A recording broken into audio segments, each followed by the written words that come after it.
And we are live. It's been a while. It's been a while, guys. It's been a while since I even put out a video. It's been a rough week since the last match day. What was that? Match day 6. I haven't came back because I don't know. I just got caught up, man. Carabao Cup games during the week. I was supposed to come and talk about that. I didn't, and even the games on the weekend didn't come back and talk about those either. So today's Tuesday, October 3rd. So I'm just taking the time to talk about these games before the next match they come around, and I'm like, yeah, it'll be too late to talk about those. So yeah, I got to be a bit more consistent as well in terms of the live streams because I wanted to really start getting back in the swing of things, but man, life gets in the way, man. So big up to everybody. Big up Elias. Big up to Zile Mayele. Big up to you. And to everybody watching the replay, man. Shout outs to you, man. Everybody in here right now, shout outs to you. I know you guys miss me. I know you miss me. So I just had to sneak downstairs to come and talk to you guys about the last match day. You know what I'm saying? So let's do that. Let's definitely do that, man. So without further ado, not gonna waste any time. Let's get into this and let's just talk about all the games that were played, including this one, which is like a makeup fixture from match day 2, where Burnley beat Luton Town 2-1. We're gonna get to that. As a matter of fact, we could talk about it right now. I actually knew the game was playing today, but because it's a Champions League day, I wasn't going to watch this. You see what I'm saying? I tuned into a bit of the Champions League today, but I was really tired. And while watching 2 games in the Champions League, I fell asleep.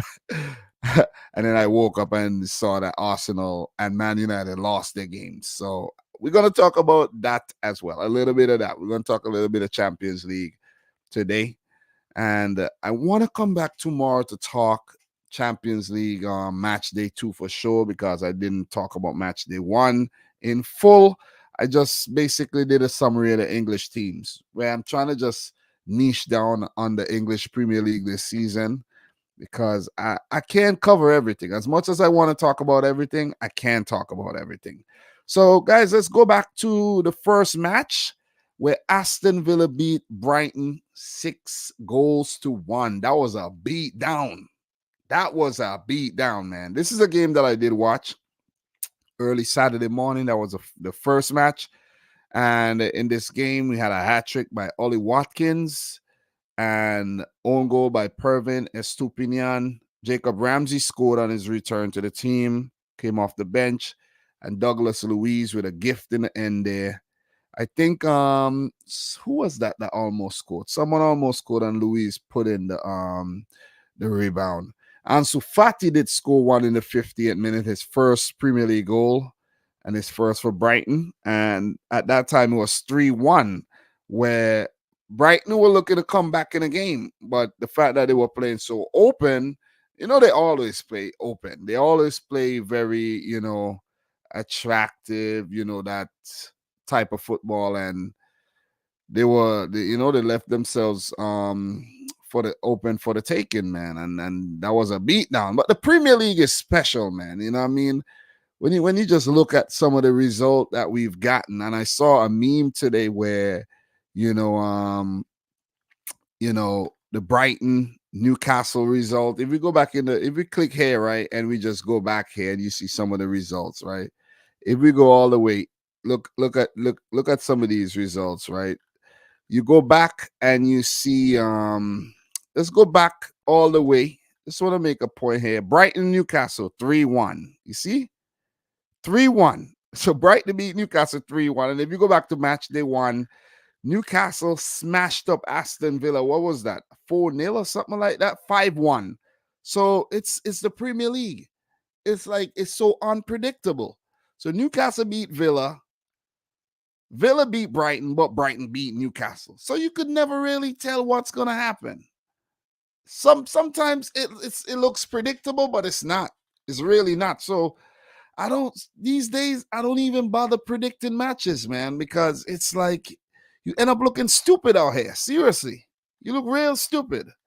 So big win for Unai Emery and Villa, but for Brighton and De Zerbi, I think it's just what you come to expect of Brighton. Some days they're just really, really brilliant, and other days you're like, okay, well, what's going on here? You know what I mean? It's like the game plan just jumped out the window from the 10th floor, so not a result that I could have predicted for sure. But both these teams looking really good this season. They've been building on what they did last season. Both are in Europe, with Aston Villa in the Conference League, Brighton in the Europa League, and I wish them both the best of seasons, man. Both very, very exciting, entertaining teams to watch. So big up to Ethan Murray, Marcel in the house, Errol Brown. How are you, man? How are you? Nice to see you.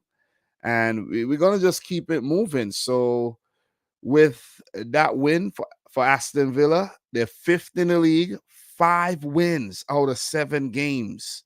They're looking good. I want to also mention, man, what's up with this guy? Leon Bailey is always injured, man. You know what I'm saying? When it's time to stay fit and compete in the team with the likes of Diaby and what's Zaniolo and these guys, and Jacob Ramsey now fit again, and you want to be in the mix to just compete and just have a competitive atmosphere, he's injured. Leon Bailey's a little crybaby. I'm pretty sure he's there at Villa right now saying, oh man, competition is too stiff, I'm not starting games, I want to leave. Typical Leon Bailey, man. Seriously. Seriously, man. You want to go to a team where you want to start, and then you're not performing, and then when you get dropped to the bench, and then you cry again, and you keep. It's just like a damn cycle.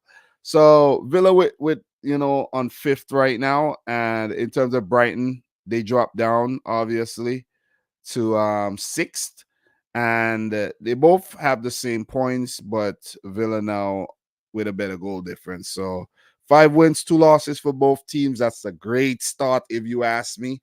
And with, these teams continue to play well, they won't have to worry anything about relegation. They could, focus on what they're doing in Europe and just keep building on this promise and their potential.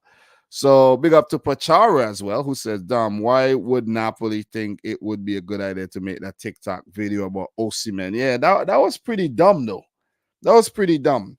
I know I could actually talk about, these things, but yeah, I'll be busy these days, man. But that was dumb, man. Like, they did fire the social media, who's ever in charge of their social media. They did fire that person. But come on, man. To just think of, why would you think something like that is funny? Why? That's not funny. It ain't funny at all. It ain't funny. This guy helped you win a freaking Scudetto, something that you haven't done in ages, and you're going to make fun of the player? Like, come on. That's not funny. That is not funny at all. That is not something you post. Yeah, you've posted about some other player from another team. Yeah, you could understand the humor there, but not your own player. So, yeah, pretty much. So, guys, we're going to keep it moving. We got a lot of games to talk about. A lot of things to talk about, man. And let's move on to this game. Oh, man. Man United 0, Crystal Palace 1. This is wild because United did beat Crystal Palace in the week in the Carabao Cup. So they played back-to-back games. United won comfortably.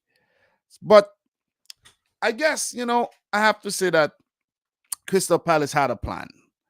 In the Carabao Cup, play a weaker team, of course. Play a weaker team. And this is both teams, put out changed 11s.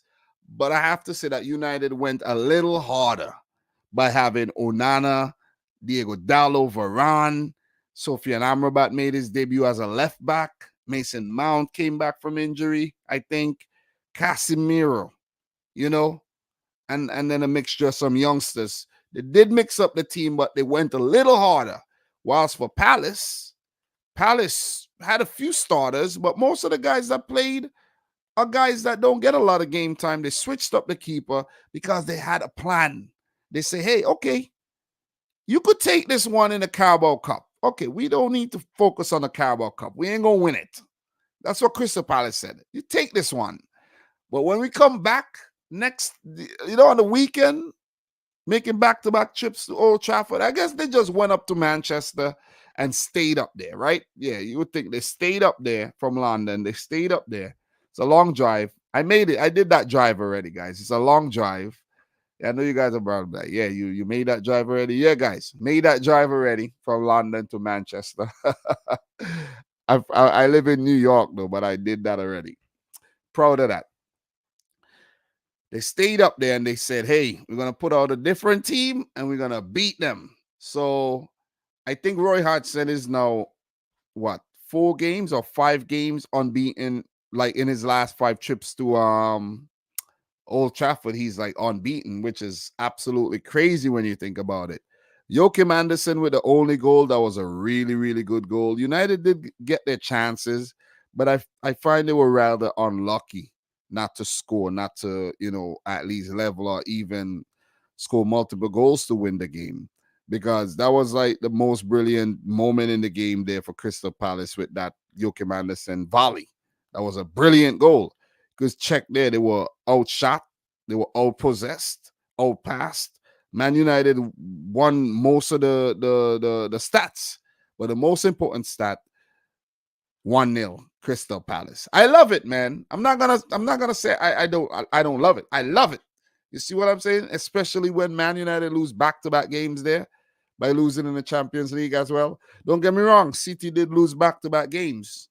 Lost in the cup and lost on the weekend. It happens, I know. But it feels even better when a rival, a local rival in Man United, lose as well. Embarrassing. These guys are embarrassing. I want to talk about them. You see what I'm saying? Because if you look at this lineup, right? All that money paid for Højlund, a lot of money.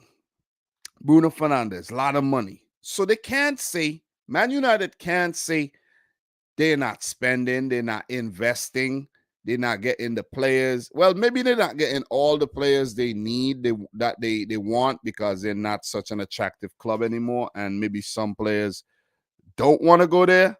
But look, they're investing.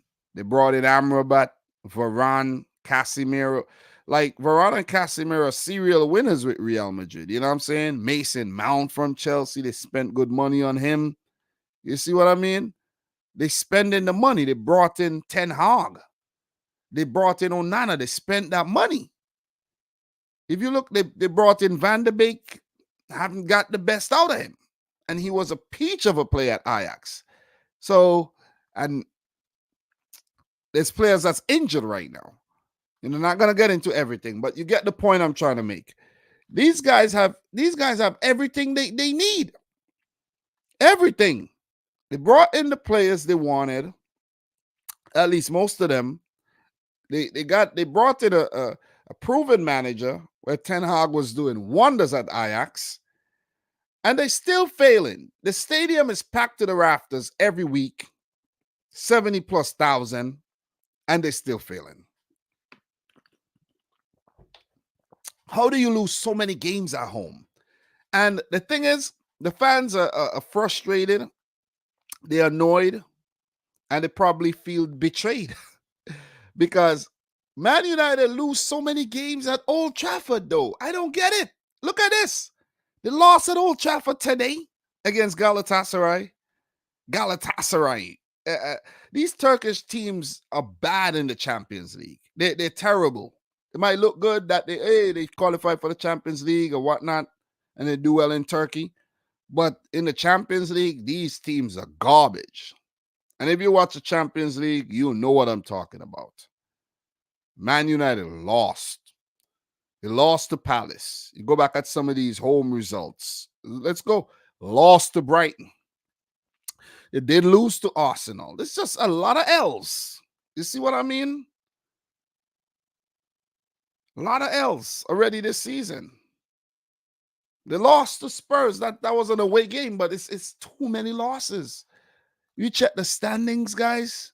United are 10th. They've already lost 4 out of 7 matches this season. 4 out of 7. 4 out of 7. That is poor. You know what I'm saying? That is poor. You have 9 points behind Crystal Palace, who got 11 points. This, look, man, look. This is embarrassing stuff. I know it's early times, but this is a trend. You see what I'm saying? This is a pattern. This is a pattern developing here. Big up to AD, big up Elijah Lawson, big up Antoine Eugene. Z Ghoul in the house. How are you doing, bro? What's up? Big up, bro. We went, okay, you went 30 unbeaten at home, but that's now out the window. This is a new season. This is a new season. You see what I'm saying? Forget about what you did 30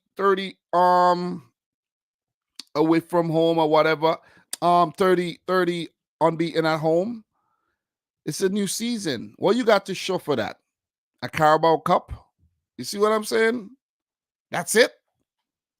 That is it, man. You could see the embarrassment in Ten Hag's face, man.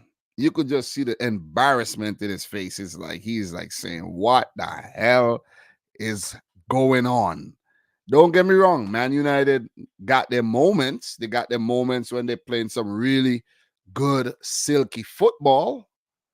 But all in all, man, it's not good enough. For a team of their stature, it ain't good enough. Not at all. Not at all. So Crystal Palace 1, United 0. United in the mud. Not looking good at all. Newcastle, after a rough patch, Newcastle are back. Newcastle are back in form. 2-0 win over Burnley. Miguel Almiron with a really good strike in the 14th minute. Kieran Trippier with a tackle to win the ball back. Alexander Isak to put away the penalty. And you can see how much that goal meant to him when he celebrated. I have to say, Burnley, a bit unlucky. You know what I'm saying? They competed. It really did. It really did. You could see the possession, even though Newcastle outshot them. They had a lot of, Burnley had a lot of the ball, and they had a few chances that they weren't able to put away. You know what I mean? So I think Burnley, they got some good talent. You know what I mean? If you check the team, they got a lot of talent. And I think the way Company put together this team is a team for the future. You see? A team that could build together with time and get stronger and stronger. But they need the results. You see what I mean? This is the big boy league. This is not career mode where you're gonna start from League 2 and work your way up with these players, and by the time they get to the Premier League, they're really good seasoned pros. This is not it. This is not a game. You see, it's a game. It's a sport, but it's not a game. It ain't a game. You look around the team. I like when they have the experience in the team. You look around this team, very inexperienced. There's a few guys like Berger and Charlie Taylor, Connor Roberts and Brownhill. These guys have a little bit of experience, but you look around the teams, a lot of inexperience, man. You know what I mean? Alder Keel in defense, rash tackle for that penalty. You know what I mean? Trafford, I think Trafford is a bright talent, but I don't know. You see what I mean? I think Muric, both goalkeepers were former Man City youngsters, by the way. I think Muric should have been the number 1 keeper.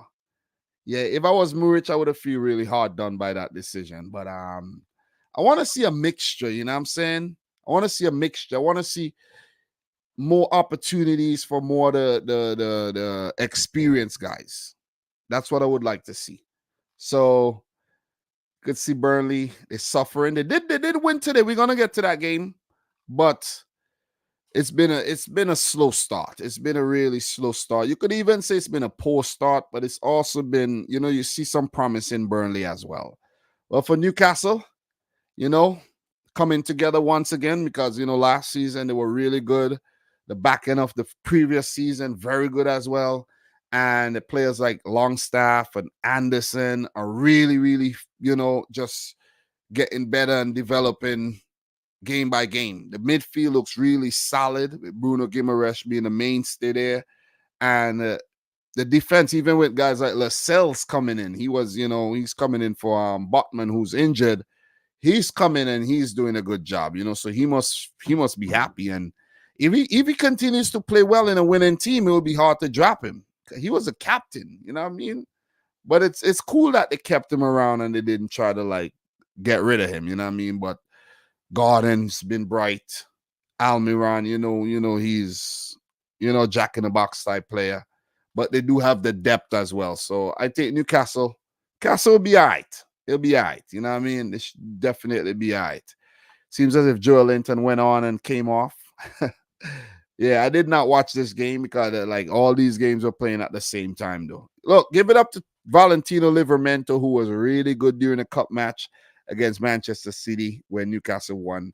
I'm going to run through the cup fixtures as well when I'm done talking these Premier League matches. So Newcastle, they're going to be all right. They got a lot of depth and they're growing strength by strength. So with that win, like to say big up to everybody in the stream, by the way, though. You know what I mean? Big up to you. Big up to you. Thanks for tuning in. Definitely. Got to stream more. Newcastle at 8th, 7 matches, 4 wins, 3 losses. And in terms of Burnley, let's go down to 18th. They picked up their first win today against Luton. And we'll talk about that first win for Vincent Kompany as a Premier League manager. And yeah, TikTok, Vincent, come on. You don't want to be losing too many games because, you might get the sack. Don't think they should sack him because he did really well in the championship. But come on, man. Sometimes even the credit in the bank can't save you. So 1 win, 1 draw, 5 L's. Need to, stop the flow of losses there. So 18th relegation zone still, but Everton and Luton are also on 4 points. So yeah, just 2 wins, couple draws will get you in a better position, and that's what Burnley needs to do. So once again, shout outs to Donovan in the house. How are you doing, Donovan? I want to hear Liverpool excuses. I'm going to get to the Liverpool game just now, though, for sure. A lot of talking points there. And yeah, definitely got some thoughts to share on that. I should have talked about it already, but guys, life, man. Life happens. It's in the way. Let's talk about my bum team's performance, man. That was a bum performance, I have to say. Listen, first of all, the loss in the cup, I didn't care. To be honest, I don't care. Because I was like, you know what? Newcastle put out a stronger team in the cup. We just put out a bunch of youngsters and, guys that needed time, game time under their belt and whatnot. And I was like, whatever, man. Seriously, I wasn't mad. Newcastle, they wanted it. They needed it. You see what I mean? We really don't need the extra games, if you really think about what I'm saying. We don't need it. It'll be nice to, progress and win, but if you don't, it's fine. But this game was, first of all, I have to say this game, I watched the game on Peacock, right? We have this channel called Peacock. It's an app. Pay for it. You watch the games, could watch the replay, and it was not working properly at all. It wasn't working properly. It was buffering.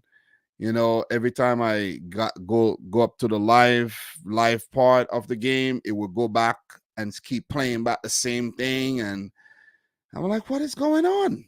You know what I'm saying? And then I caught the second half a bit late when they had already scored.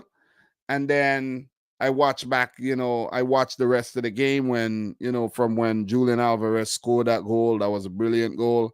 And then when, Hwang Hee-chan equalized like right away, I was like, Jesus Christ. And the last 30 minutes or so, it was just City trying to score, couldn't. And we lost in typical fashion. Let me just put it that way. We lost in typical fashion. And this game really exposed some of our cracks because I think sometimes we could be a bit naive as champions, treble winners and all, winning so many Premier League titles under Pep Guardiola. We basically bossed the last how many seasons? The last, let's say, 7 seasons. You see what I mean? Where we've won, 5 titles? Am I right? 5 titles? So it's like sometimes we get a little complacent, if you understand what I'm saying. We get a little complacent, and also injuries. I'm not making any excuses, but injuries are also affecting the team. Because where Nathan Ake played, right? And I think Nathan Ake is a brilliant player, but I do prefer having Joško Vardiel. Vardiel was on the bench. I don't know if he was 100% fit, but he was on the bench. Why didn't Joško Vardiel play in this game? You see what I'm saying? If we need to build we need to have a continuity. Sometimes the rotation is unnecessary. I know you're trying to manage players' game time and all of that, but sometimes with us, the rotation be really unnecessary. And I think sometimes that Pep rotates the wrong players. Seriously, he rotates the wrong. It's like sometimes Akanji is always playing. Like, I don't know. He's like in love with Akanji. I like Akanji. He's done a great job, but it's like he's in love with Akanji. You see? It's like Akanji all the time. Akanji, you know what I mean? But then a player like Joško Vardiel, who should have played left back, who I think is a little quicker than Nathan Ake and would have actually kept up with Pedro Neto, kept up with Semedo. Nathan Ake is like really flat-footed when he's running. He just looks like he's running through freaking quicksand. You see what I'm saying? Or just sand on the beach. So we struggle in that area. The midfield, we struggle big time. I like Kovacic, and Matheus Nunes is growing on me, coming up against his old team there. But these guys were nowhere at their best, and it just shows how much we're missing Rodri. Two of these players together, it ain't going to work. Calvin Phillips, Kovacic, Phillips, Nunes, Kovacic, it ain't going to work. It has to be one of these players along with Rodri. Or let's say Bernardo Silva. Wasn't on the bench. I think I'm not really up to date with every single detail. I think Bernardo's been going through some injury problems, and you know what I mean? He was subbed off in a game recently, very early. So we don't have that. Kevin De Bruyne. We don't have, you see what I'm saying? You get what I'm saying? So we're not at our strongest. But even when we're not at our strongest, we're still finding ways to win football games. The service to Haaland wasn't there. Doku was doing his thing, and we didn't have a lot going our way as well, because if you check on how we conceded those goals, like it was kind of like weird. Pedro Neto did really good to get behind for that first goal, but I think Ake tried to take him out, and he skipped over. He skipped over Ake. I'm like, what is this guy? Listen, if it wasn't for injury, Pedro Neto would have probably been a Man City player, a Liverpool player, or Arsenal, who knows. He's really good. And I think he's a heartbeat of this Wolves team right now. And the way we conceded with Ruben Diaz putting into his own net, very unfortunate. You see? And then, I don't think Cunha would have scored that if it got to him. And then the Hwang Hee-chan goal, it was just, mayhem in the defense. Because when the initial block, that ball could have went anywhere, but it bounced to the Wolves player who just played in Hwang. And when Walker was in goal, that header, he could have headed it straight out. He ended up heading it into the goal. So we didn't have the luck going our way. But if you check the stats, and I'm not making excuses, I'm just stating the facts. Look at this: 23 shots, 8 on target. 69% of the ball. We bossed possession. We outshot, but we didn't outscore. They had 3 freaking shots at goal. This is how we lose football games every time. We don't lose games by team just playing us off the park and outplaying us. We lose games just like this. And it's freaking annoying and it's frustrating. Pep was serving a touchline ban as well. That didn't help.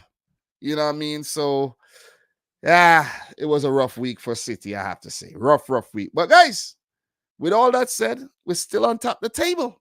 I have to say something as well. Calvin Phillips, man, you need to get your mind right. You need to get your act together. Phillips has been dog shit. I'm going to keep it real. He has not been good. This game was calling out for Rodri because I know when Rodri get those opportunities just outside the box, he shoot, he score. Jack Grealish has been ass all season. I don't know what is up with this guy. First, when he came, he was, hot at Aston Villa, came to City, had a so-so first season, right? Very average first season. But last season, the treble winning campaign, he was magnificent. Don't know what he did during the summer. He comes back and he's playing like he's out partying or something. You know what I mean? Like, come on. Seriously. Oscar Bob, very good talent and a ray of hope going forward. Very special player, and I want him to stick around City. He reminds me a lot of Leroy Sané for some reason. You know what I mean? Maybe it's the hair, but it's just, he's 20 years old and just the enthusiasm that he plays with. He's very talented. I hope he sticks around the team and be patient and just learn from all the players, the really good players around him. So, yeah, I just wanted to mention those things, man. Those two players, Phillips, Grealish, they've been dog shit, man. Seriously. I'm not going to pretty it up, not going to sugarcoat things. It's just what it is. Jeremy Doku, brilliant. Julian Alvarez, oh, man, what a free kick. Brilliant. Erling Haaland, no service. You see what I mean? No service. Wasn't the best match. We lost. Got to take it on the chin. Got to move on. Got to give credit to Wolves who stayed compact, who stayed tight. And when they could, they break on a counter. And they punished us. Keeping it real. Gary O'Neill with a much-deserved win because he's been, at the helm from when he was at, Bournemouth. He saved Bournemouth even after that 9-0 drubbing they received by the hands of Liverpool, and he still survived. Whatever happened, and he came to Wolves, and look, they're 15. 2 wins, a draw. Some positive results are coming now. The last 5, 2 wins and a draw. But they haven't played badly.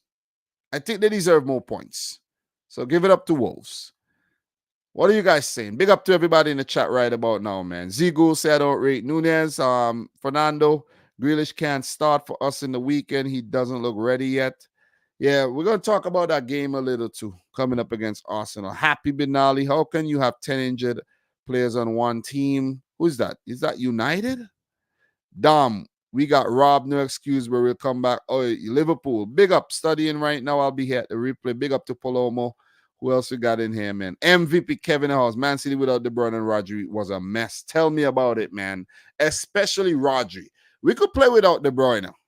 I realized that we could play without De Bruyne. Big up to the girl RK. Appreciate you, man. Appreciate you being in here. Appreciate you. Jordan Hyman in the house. Big up to you. Big up everybody in here, man. Guys, make sure you smash up the thumbs up button for the stream. Your boy is back. This is easy, This is easy.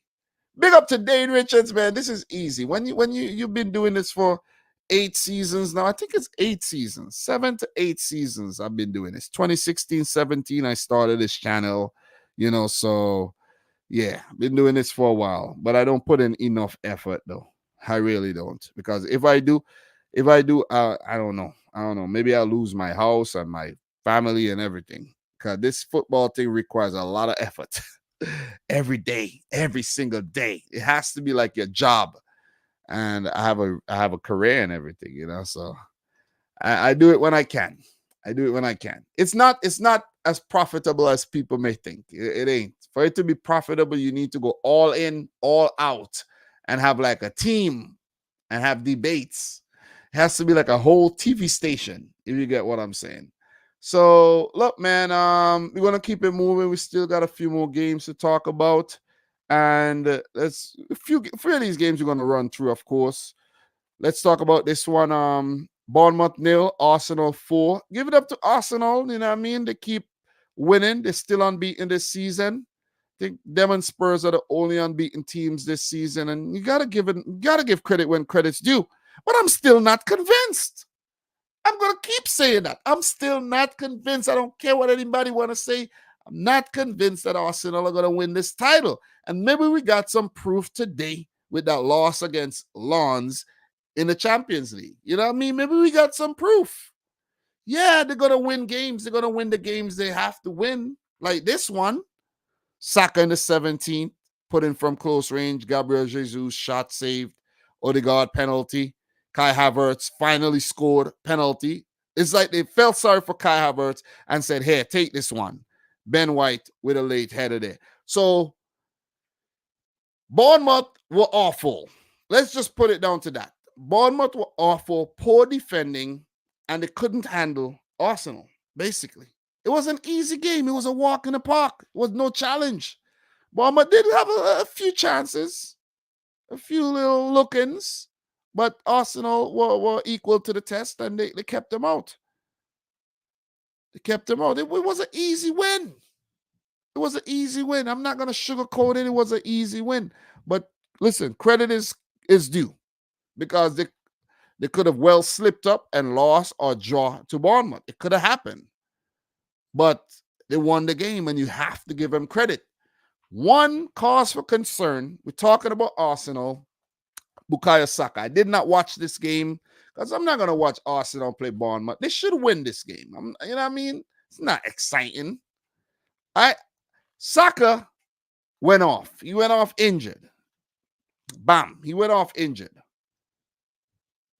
Deemed fit for the game today. He went off injured again today. He went off injured again.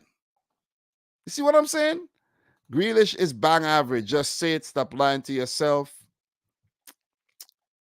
Yeah. Grealish has been average. He's a better player than what the recent performances suggest, but he's been average this season. You know what I mean? Pretty much a one-trick pony waiting to get fouled. I don't know what's going on with Grealish, man. Seriously. I don't know. At Aston Villa, Grealish was a beast. Last season, we saw glimpses of that player, but I don't know what's going on, man. I really don't. It's like the guy's still partying in Ibiza somewhere. Seriously. But back to Arsenal. You know what I mean? Saka. This is a cause for concern. I'm not saying a player like Reece Nelson or maybe Emil Smith-Rowe, one of them, can't step up. You check the bench. You know what I mean? You check the bench. You have Smith-Rowe, maybe Vieira is more midfield, but Reece Nelson could play more of a wing role. Trossard could play that wing role as well. They're not going to be light. You see what I'm saying? Because you see Jesus playing as a winger. Jesus and Nketiah, let's say Trossard. Because Saka, I don't know if he's going to be fit for the weekend. Even if he's fit, he's not going to be 100%. And that's going to be a worry for Arsenal because he's a talismanic player. He make things happen there. Trossard does make things happen, but you would rather have Saka and Trossard in the team at the same time than, let's say, to be without Saka. It is not good. It ain't good. This is not good news. And this is a big talking point. If you search Saka right now, Bukayo Saka, let's see what the news is saying right now. Saka. Mikel Arteta's Bukayo Saka gamble backfires in an injury as Arsenal risks losing more players. Arteta says Bukayo Saka's injury doesn't look good. You see what I'm saying? 5 hours ago. Let's click that NBC. Bam. I don't know why. Pop-up blocker. Yeah, I know I have a pop-up blocker. Whatever. Let's not go to NBC. Wrong one. Wrong one. 3 hours ago. Evening Standard. Let's see what they're saying, right? Let's see if we have any verdict right now. Let me see. If I see any. I don't want to read this whole thing though. But yeah, let me see. Arsenal had their chances, and Tomiyasu and substitute Eddie and Nketiah both drew smart save from the goalkeeper, but they were disjointed and flat on the night, and the defeat was a reminder that you will be punished for being below par at this level. That will also be true against City on Sunday, and Arsenal's hopes of finally beating the champions may now depend on Saka's fitness. So yeah, Saka is not 100%. Let's just say that's the bottom line right now. Just cut to the chase. Let's not, go down a rabbit hole. They need Saka. They do have good players. Yeah, they do. But they need Saka. Let's just say in the game today, Saliba didn't look too good defending that goal by Wahi. He didn't look too good. Poor defending. Arsenal, they look a little exposed today. Let's just say that. And that's not a good way to go into that match on the weekend. Look, Man City does play tomorrow against Leipzig. Who knows what the result would be? But I have to say, without Saka, not looking well equipped going into that big game. And Arsenal have been struggling to get results against Manchester City. Let's just put it that way. But look, good win against Bournemouth. Got to give them credit. And they stay competing. But are Arsenal really going to win the title this season, guys? Let me know what you think in the chat. So Arsenal are third, 17 points, same amount of points as Spurs. But Spurs lead with goals scored, 17 to Arsenal's 15. So both North London teams are doing very well this season. Give it up to them, man. You know what I mean? Credit when credit's due. As for Bournemouth, we got to go down to the 19th place. And Bournemouth, along with Sheffield United, remain two of the only winless teams this season in the league. So, yeah, I think that Bournemouth manager might get sacked. Yeah, I'm not really too confident in him. And after surviving last season, astonishingly surviving, Bournemouth could be going down. They spent money. They have some quality in their team, but I don't know what's going on. It's just not clicking. 3 draws looks good, but it needs some W's, man. Definitely needs some W's. So, yeah. Big up everybody in the chat. Make sure you smash up the thumbs up button. Dane is saying, yeah, Arteta been playing soccer for 82 consecutive games. It's crazy. And injuries inevitable. And Arsenal sold Pepe, who would have been a decent soccer backup. I'm glad you said this, you know what I mean? Because Nicola Pepe didn't really have it. Because of the price tag, it seems as if he had a terrible Arsenal career. But if you go back and you check the stats, Pepe had a solid little time at Arsenal. I don't think they treated him well at all. I don't think he was a fan favorite. I don't think he was a manager's favorite. And they let him go. He's in Turkey, Trabzonspor, so they still had him. He was still an Arsenal player up to last summer. They could have kept him. They could have kept him in the team and provide that, quality, rotation player or start him whenever, if he gets competitive and get into the team, but it is what it is, man. Yeah. They went and bought Havertz. Havertz not getting half the treatment Pepe got. Exactly. Great point, man. This is what I miss. I miss talking to you guys. MVP Kev, the team was built around Grealish at Villa. That's why he succeeded at that level. Yeah, Grealish doesn't play second fiddle too well. He really doesn't. And the way Doku is playing right now, you got to manage the game time, but you got to play Doku more often than you play Grealish. But also, Doku could also, the way Pep used Doku could also be, you could also use Doku in the second half when everyone's tired and you just bring him on to run at defenders. That'll be a good ploy as well.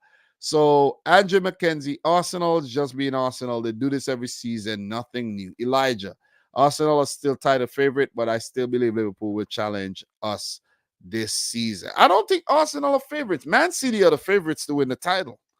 Arsenal, they could challenge. Arsenal are pretenders. I do believe they are pretenders. Kev, not convinced by Arsenal. They will challenge, but won't do it. Last season was the closest they'll come for a while. And when the injuries start kicking in and, the doubts start kicking in, then you'll be like, okay, now I see what's going on. Plus with the Champions League, you know what I mean? And I think they're still in the Arsenal are still in the League Cup too. So, yeah, You're still in the League Cup. You got the FA Cup. You know what I'm saying? You could continue playing. Do your thing. Do your thing, Arsenal. Do your thing, man. Do your thing.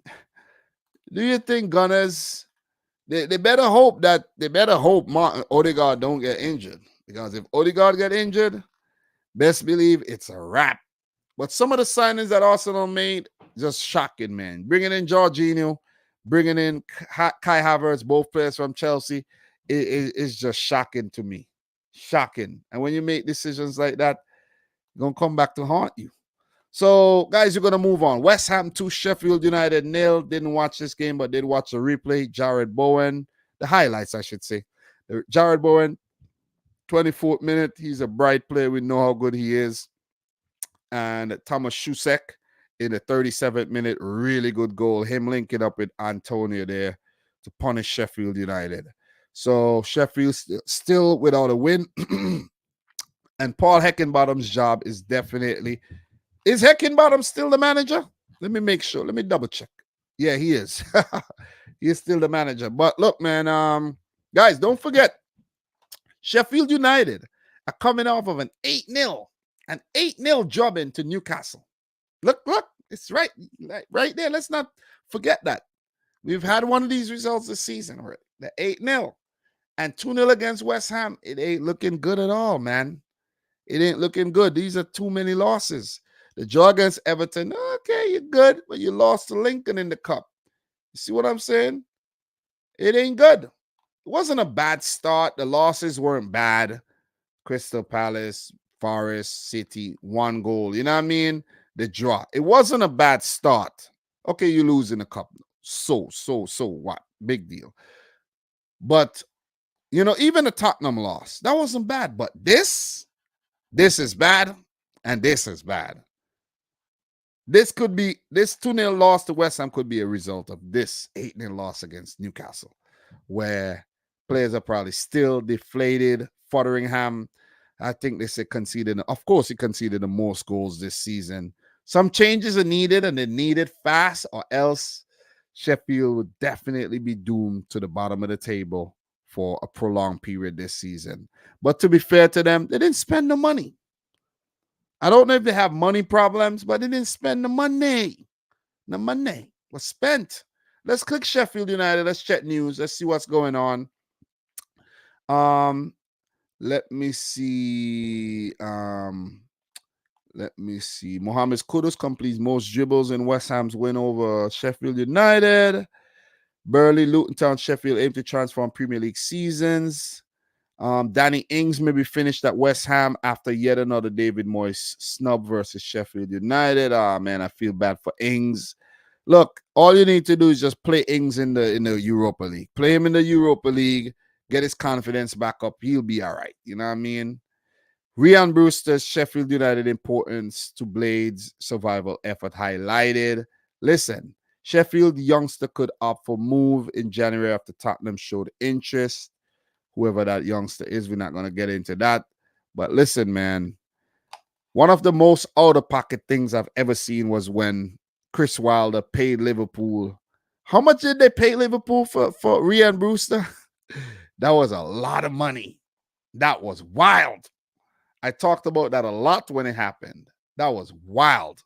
And they paid for it. They got relegated. Big up to D with Dre in the house, man. All 3 promoted teams going back down. I don't think so, though. I don't think so. I have a feeling, you know, I think Burnley has the best chance. Burnley could actually stay up, and Bournemouth could get relegated. Everton, they might survive, but remember, Everton are in the relegation talk now. So, I don't know. Big up to the Lego dude, man. Appreciate you coming through. Look, you check the table, you know, teams that I think could be in a bit of trouble. You have Bournemouth, you have Everton, not just the 3 promoted teams in Luton, Burnley, and Sheffield. I think Bournemouth and Everton are definitely in there. They're definitely in there, man. And look, you never know. One of these teams that's doing okay could drop down, and just fall off and just lose form. A team like that could happen to Forest. That could happen to Fulham. You see what I'm saying? You can't ever write you can't write off those possibilities, because look at what happened to a Leicester City. You see what I'm saying? Look at what happened to Southampton. So it's like, you see what I mean? It's like, come on. Come on. It's crazy. And the fact that Leicester City, you know what's crazy? The fact that Leicester City, I think less than Blackburn. Blackburn won a Premier League, right? Are like the only champions to be relegated from the Premier League, which is kind of like crazy. You see what I mean? So no one thought that they were going to be relegated. They got relegated, so you can't. Chelsea. I'm just kidding. Chelsea not going to get relegated. What? Yeah, could joke around about that. But look, man, look, Sheffield, they're dead last, 1 point, just a draw they picked up against Everton. And the Hammers, they're doing really, really well. They are 7th, 13 points, 4 wins already, a draw, 2 losses. So give it up to West Ham, man. Yeah, don't forget about Chelsea, right? Big up to AD, the newly promoted clubs don't look great at all. They don't. Big up to Anime Swag in the house. Guys, don't forget to smash up the thumbs up button for the live stream. Your boy is back. I got to do this more often, man. This is not, I'm not planning to stay here forever. Like, be here really. I got to go to work in the morning, so I hate going back. I hate going back to work when I have days off, man. Ah, man. The best nights are like Sunday nights and Monday nights for me, because I know I don't have work in the morning. I be getting up early because I have other things I'm doing, but still, I know I don't have to go back to the freaking job. So, yeah. Can't be here too late. But, guys, let's keep it moving, man. Let's definitely keep it moving. We got a few more games to talk about, and we got a big one, a big talking point this week, and the Liverpool game. We'll get to that. So, look, we're not going to spend forever, of course, talking about these rest games. So let's talk about Everton 1, Luton 2. Give it up to Luton Town, man. First win this season, and they did lose today. They won on Saturday and lost today against Burnley, but must have felt good for them winning that game. Tom Lockyer, 24th minute. Carlton Morris, 31st minute. Good goals. And Dominic Calvert-Lewin, I think that was like, I didn't watch the game, but I think the highlights, the VAR had to be involved and all of that. And yeah, fought back, but lost 2-1. Everton, they have been very poor at home this season. I don't know what's going on with Everton, man. Give it up to Sean Dyche and his team, though. It's going to be a rough season. But they're trying, man. They're trying. That's the thing about Everton. They're trying. Doucouré is trying hard. Calvert-Lewin is trying. Look, they should have actually got something from the game. Look at the stats. Luck just didn't go their way in the match, man. But they got a decent team. They got a decent team, but they just need that performer. They just need someone to put their hand up and say, yeah. Like that player that what Richarlison was for Everton, that clutch player. Perfect word. Doucouré is now that player, popping up in the goals and playing in a very advanced position and having the license to roam. But they need a clutch player. One of these other players need to put their hands up. Whether it's McNeil, whether it's Calvert-Lewin, he's going to always give you goals, but or always try. But a player like Dan Juma, Harrison, that could be a clutch player. You know what I mean? Maybe the young striker, the new man, Shermiti, or even Beto. Somebody got to be the clutch player. They're going to forever struggle this season. But yeah, congrats to Rob Edwards and the Hatters on their first win. Sean Dyche and Everton, they need to get their home form back. At least draw the games, man. At least draw the games, pick up another win, stay in the mix. Stay in the mix, because it ain't a good start. That's all I got to say about Everton right now. Right now, they suck, basically. So Everton 16th, 4 points, 1 win, 1 draw, 5 L's, and Luton, same for Luton, Everton, with just a better goal difference, conceding less goals. They don't have enough, they don't score enough goals, and they're not tight at all in the back. So, yeah, pretty much it. Pretty much the gist of things there. So, we're going to leave the Liverpool Tottenham for last. Forest won, Brentford won. This is a perfect result for this game because I think this was well poised. And even after Newcastle got sent off, they scored. I think they scored from the result in free kick, if I'm not mistaken, to Christian Norgard. And then Dominguez, that was a really good goal by Nicholas Dominguez there. And Forest fought back well, even with 10 men. And I think Forest felt like they should have won that game. I like the positivity that Cooper showed and everything by sending on attacking players and just going for the win. Of course, you're at home, you got to go for the win. And you got to give a lot of credit to Nottingham Forest because despite bringing in so many players over the last 2 seasons, they've looked solid, man. They've looked solid. I predicted them to stay up last season, and they stayed up. I think I predicted them to come in 13th, and they placed 13th. That's what they placed last season, right? I think I predicted 13th, and Forest came in. Oh, no, they didn't come in. They came 16th. But that was a good prediction that I made there for them to stay up, and they stayed up. You know what I mean? So, yeah, I feel good about that prediction. I didn't predict Southampton. I think I predicted Southampton to go down, but not Leicester. So, yeah, pretty much not really much to talk about in terms of that game. Brentford, they're definitely missing Ivan Toney, and I don't think Ivan Toney would be a Brentford player come January. He wants to move on. But Brentford, it's been an indifferent start to the season. They're 14th with only 1 win in 7, but 4 draws. So at least they're picking up the draws. At least they're keeping the points coming in. But they need to win some more games. They're missing their match winner in Ivan Toney. Wissa and Mbueno are gonna give you, the goals, and they're gonna come up clutch when it's needed. But they just need that player. You see what I mean? Just like I was talking about Everton, they need that player that's gonna be just very, very consistent and just gonna keep providing for you game by game. Because it seems like Mbueno is like going through a little rut now. So yeah, 1-1. I think it was a perfect result. The game was well poised, well fought contest, and I this is a game I think I did watch. I think I did watch this game. So Forest 8 points, 2 wins, 2 draws, 3 losses, solid start.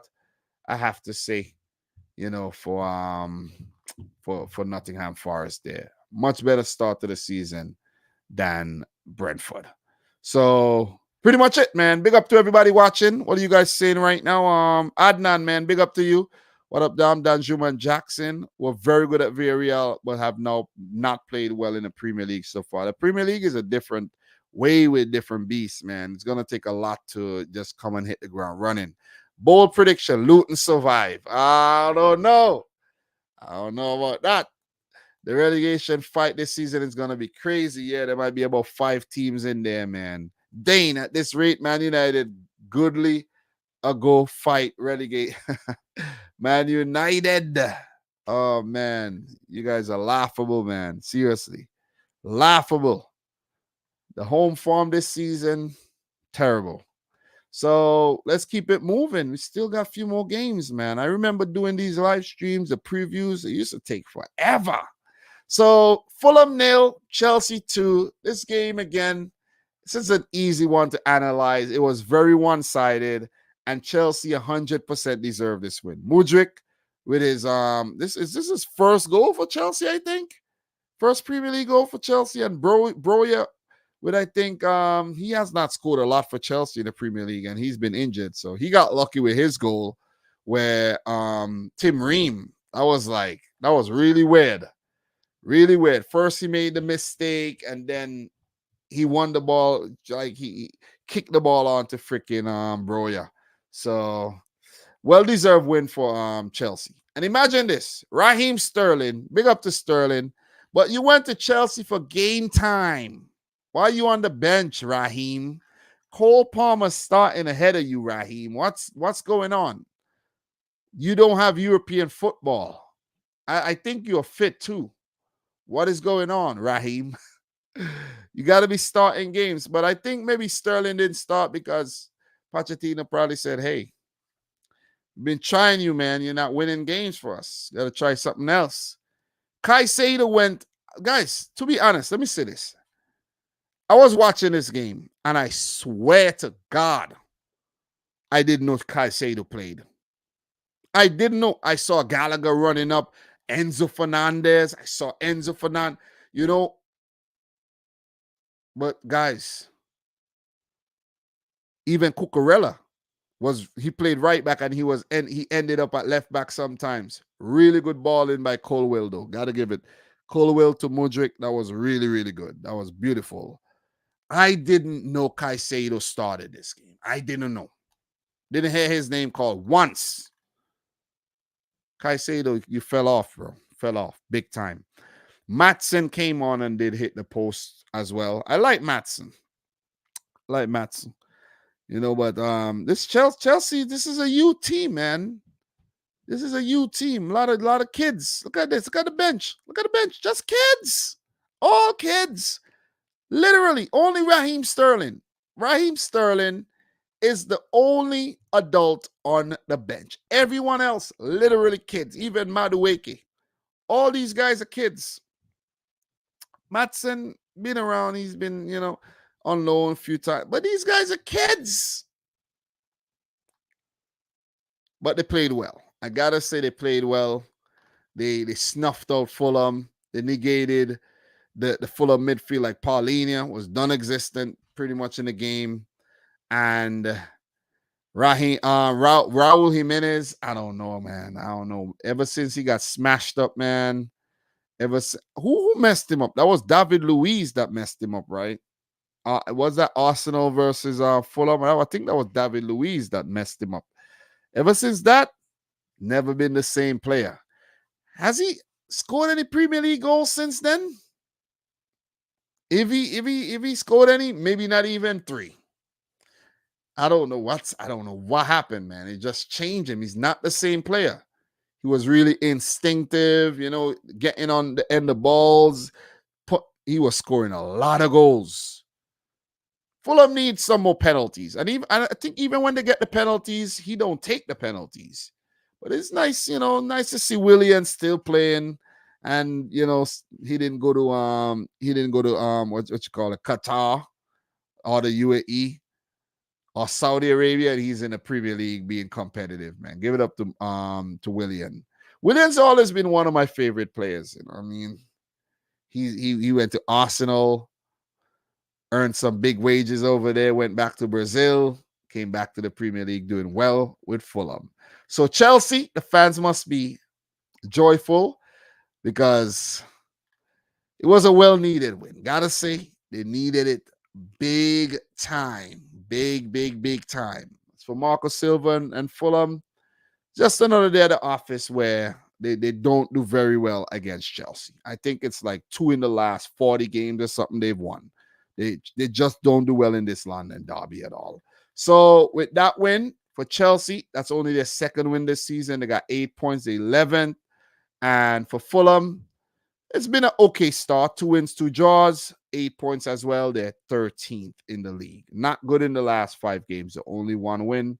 But it's been a relatively okay start. Usually for Fulham, after 7 games, they probably have 1 or 2 points if you check previous seasons. And if you guys, for some context, for some of you guys who don't know what I'm talking about, if you actually look back at the seasons where Fulham was in the league, let's go back to 21, 22, they were in the league. They got relegated. No, not that season. That's the previous season. It took a while to come back up. 2021, pandemic year. Pandemic? No, that's not pandemic year. That yeah, it was, but it was 1920 was when the pandemic really happened. But Fulham, look at that, 28 points the whole season. You see what I mean? 20 losses. And if you check the previous season, they weren't there. 2018-19, Fulham relegated, 26 points. Fulham was a team that come up, go down, come up, go down, come up, go down. But if you check what they did last year, Fulham 10th, 52 freaking points. So they did well, and they need to build on that. They really need to build on that. I think Marco Silva got something really good going on. They need to build on it, man. You know what I mean? The recruitment's been good. So, guys, with that being said, let's talk about the elephant in the room.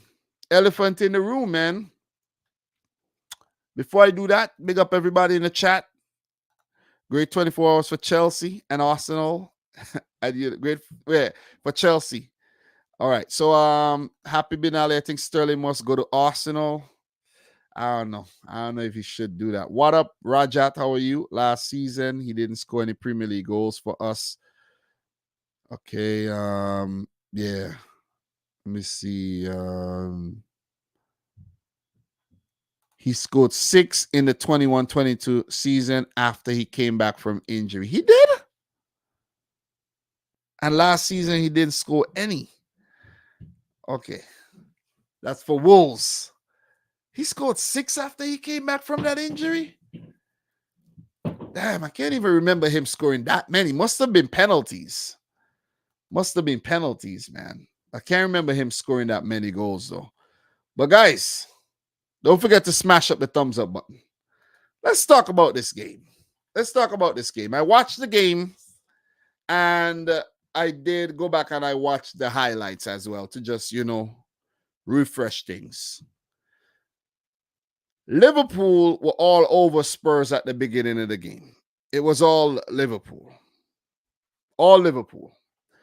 And then the red card happened. 26th minute, the red card happened. Was it a red card?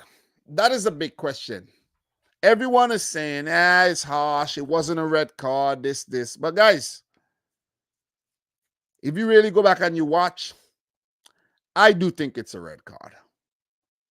I know you might be like, oh, God, what is Dom saying? I do think it's a red card. And the reason I think it's a red card, okay, you might say his foot hit the ball and hit the player. But his foot shouldn't be hitting the top of the ball and hitting the play. He should be winning the ball cleanly without having to endanger the safety of the other player, the opposing player.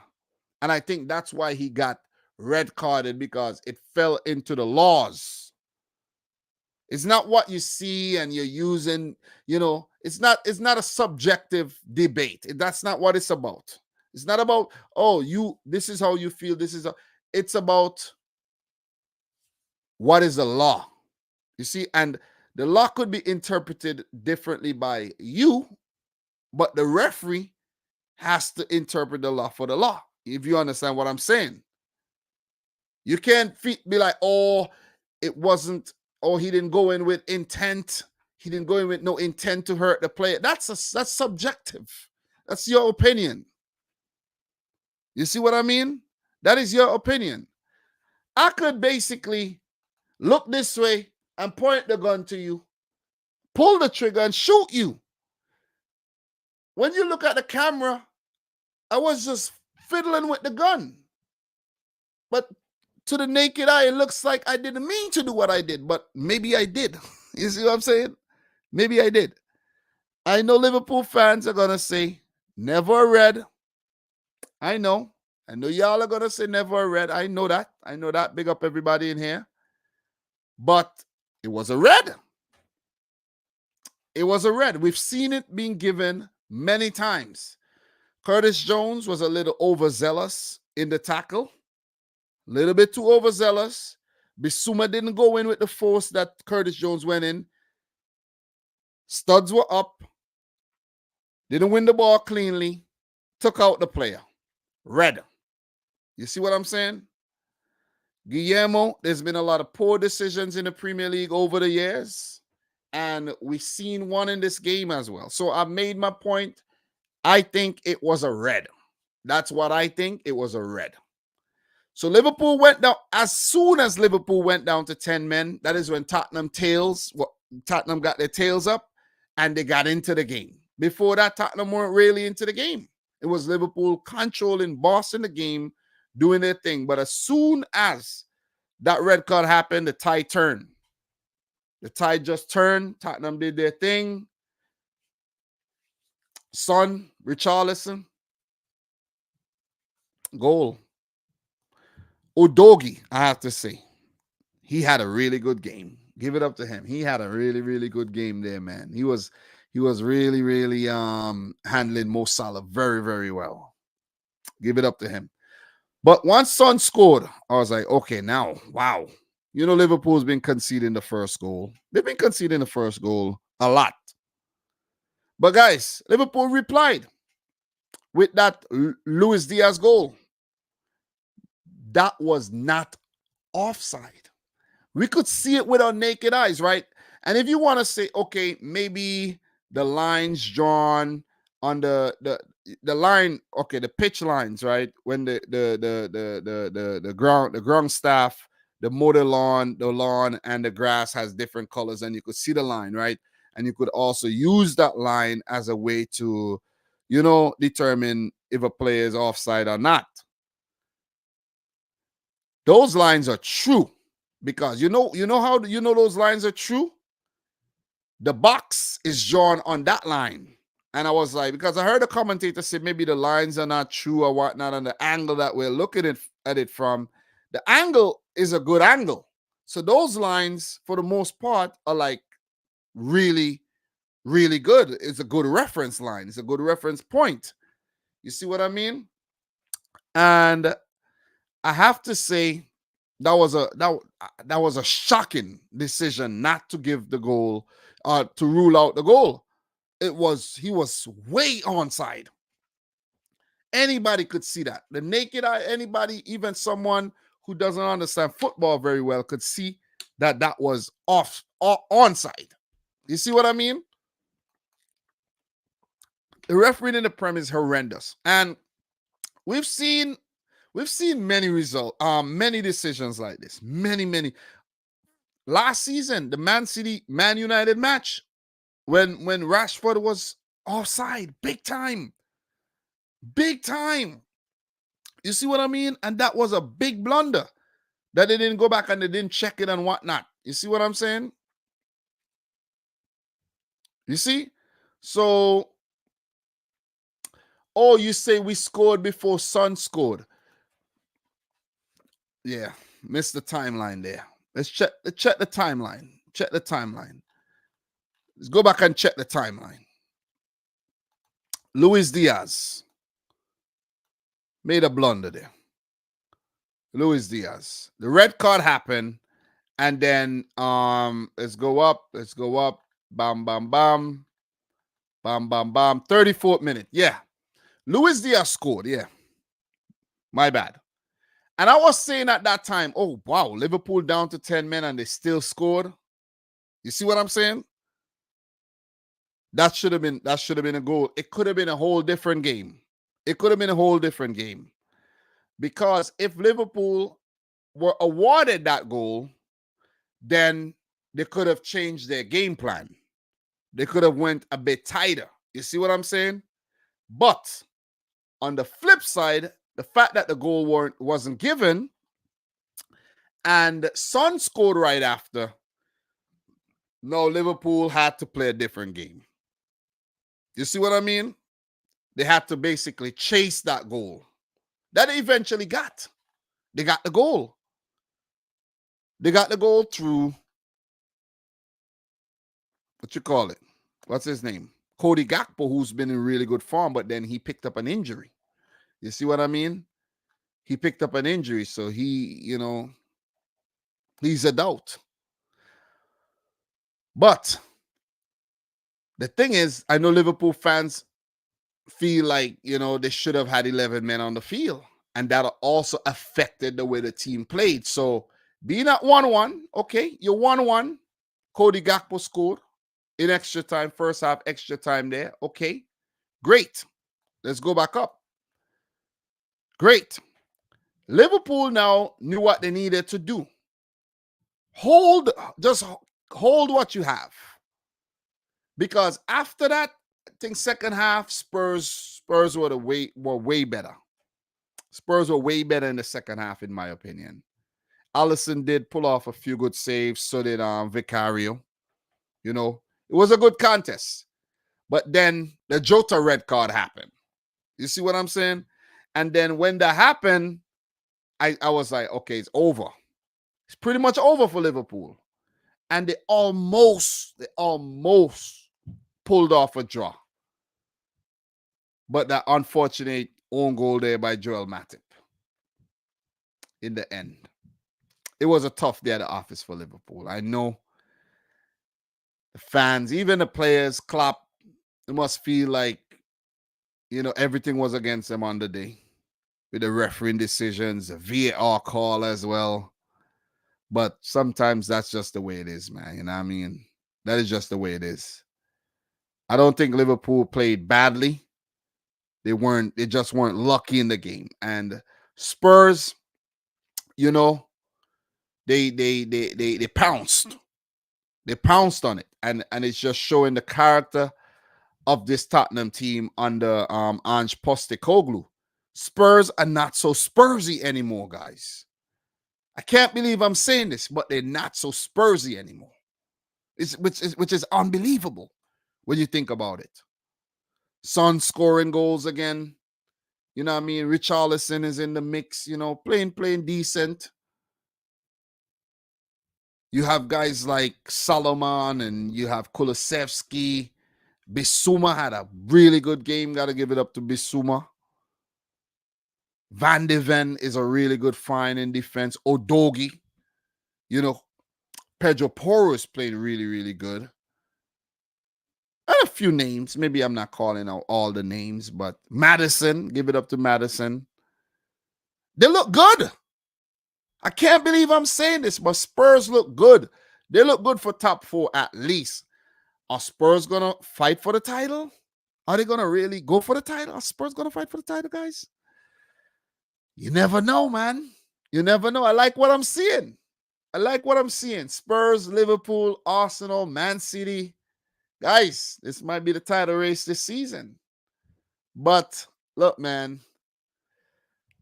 Liverpool, it could have went anyway, guys. It could have went anyway. Let's say, okay, the red card. Let's say with 10 men. Let's say the Luis Diaz goal had stood. Liverpool 1-0. Even with 10 men, maybe they would have lost the game. You see what I'm saying? Maybe they would have still lost.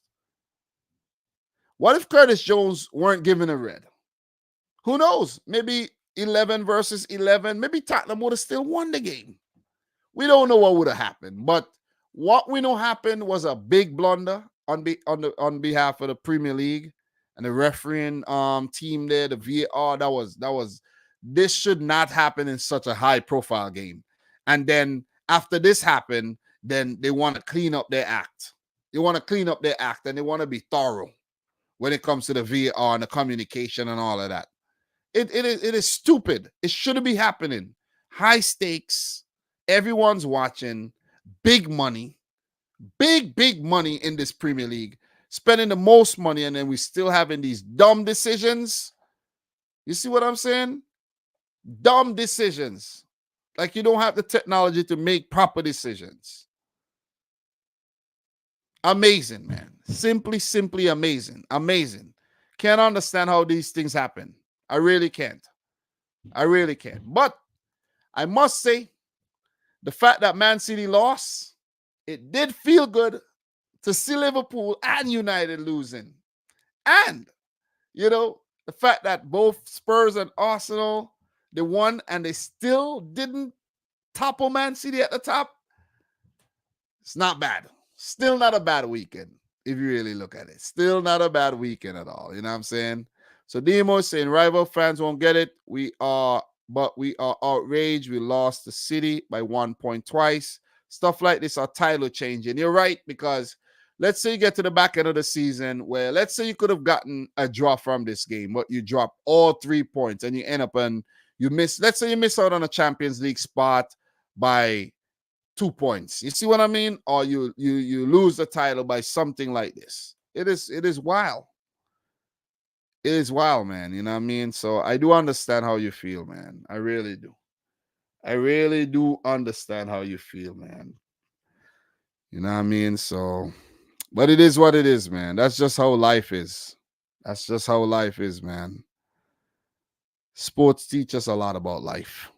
So, what we know is that we were smoking them with 11. We scored with 10 men and with 9. And even with 9, they got an own goal in the last minute to win. So, yeah, pretty much it, man. Pretty much it. So, guys, that's what it looked like. Let's just check the table. Spurs are second, 17 points. Liverpool fourth, 16 points. And as I said, Man City, Spurs, Arsenal, Liverpool looking good, pulling away from the bunch. But you have the likes of Villa, Brighton, West Ham, Newcastle right behind, waiting for someone to slip up. But if you check the stats here, guys, Spurs 24 shots, 8 on target, peppered Liverpool, outpossessed Liverpool, but this happened in different periods of the game. Liverpool had their period up to the, let's say, 20 minutes. They won. Spurs came back. Let's say Liverpool, the first 30 minutes, the 35 minutes or so, Liverpool won top. And then Spurs, let's say 10 minutes, and then Liverpool scored again, won the back end of that first half. And then the second half, it was more Spurs. You see what I mean? Especially when Liverpool went down to 9. It's tough playing with 9, man. It's really tough. But that was Diego Jota, that was a dumb tackle. He didn't need to do that. He really, really didn't need to do that, man. So he'll be out for a while, a couple games as well. How many games he misses? 1 or 2? 2 yellows, back-to-back yellows. I think he misses like 1 game, if I'm not mistaken. And for Curtis Jones, I don't know. I don't know, man. I don't know the rules of the game anymore. Listen, the Premier League don't even know the rules of the game anymore, much less to me. So, guys, in terms of the next fixtures, this one played today. Luton 1, Burnley 2. Burnley's first win of the season. Lyle Foster in the second minute of the first half, extra time. Jacob Brown-Lawson in the 85th, and Elijah Adebayo in the 84th. Well, Adebayo equalizing the 84th, pardon me, and 1 minute later, I guess they were too elated from that equalizer and they conceded. I got to watch the highlights sometime tomorrow when I have some time, though. So, yeah, congrats to Company and Brighton, Burnley for their first Premier League win of the season. So this is what's coming up for the weekend, guys. This Saturday, we have Luton versus Tottenham. Yeah, Tottenham should win this game. But these are games you shouldn't lose, but it happens. But Tottenham should win this game. Fulham versus Sheffield will be very interesting. It's a chance for Fulham to bounce back. It's a chance for Sheffield to pick up their first win. Fulham, they've been so-so in the last few games. Burnley versus Chelsea. This is going to be interesting. Whether Chelsea, play Burnley in the way they played. Who they just played? Fulham, whether they have a game like that or whether Burnley, just go out there and do their thing and pick up a good result. Man United versus Brentford is going to be very, very tricky because if you click this and let's go down to where's the preview section here? Timeline. There's usually a section where they don't have it, where they have the last few games that they played and all of that. But yeah, they kind of missing some information here, but whatever. But the point I'm trying to make is, guys, anything could happen here. They are Old Trafford. Brentford is a tricky customer, and yeah. Everton, Bournemouth. Look, Everton, they've been very poor at home. Bournemouth could use this chance to get 3 points, but Everton could also use this to get their home form going this season. Palace versus Forest, guys, that game could go anyway. Can't predict that one at all. Brighton versus Liverpool is going to be very interesting because Brighton needs to bounce back. Liverpool needs to bounce back. Brighton's, you know how good they could be on the day. But I do fancy Liverpool winning this game, I have to say. West Ham, Newcastle. This is an interesting battle. I think these are teams of similar ilk. Newcastle just edging them a little bit, but anything could happen in this one, in my opinion. Wolves, Aston Villa. This is, guys, isn't this a derby or something? This is a derby of Midlands. Guys. Yeah, I think this is a derby, if I'm not mistaken. Is it a derby, guys? I'm a bit rusty, to be honest. But this is a Midlands type derby, right? Both teams are in the Midlands. I'm kind of rough on my geography in England too, so not the best. But this is going to be an interesting game. Wolves high off the City win. Aston Villa's been playing very, very, very good football. Arsenal, Man City. Yeah, this one's going to be good. This is Sunday, 11:30. Very good timing. Very, very good timing. I hate when the games are playing when I'm on the way home from work, or I'm just coming home or 3 o'clock. Yeah, I like these games. You know what I mean? This will be ending just when I'm about to leave work. So I get to watch the back end of this and then make the video after this. Talk about this. Hopefully talk about smashing Arsenal. Putting them in their place. If you get what I'm saying. So, guys, yeah, it's a Midlands derby, right? Thank you, man. Thank you. Yeah, that malfunction of the watch was really bad. Sheffield got relegated because of some ref decision. There's been a bunch of nonsense, man. There's been a bunch of nonsense in the Premier League, man. And guys, let's run through these results really quick, man. Champions League.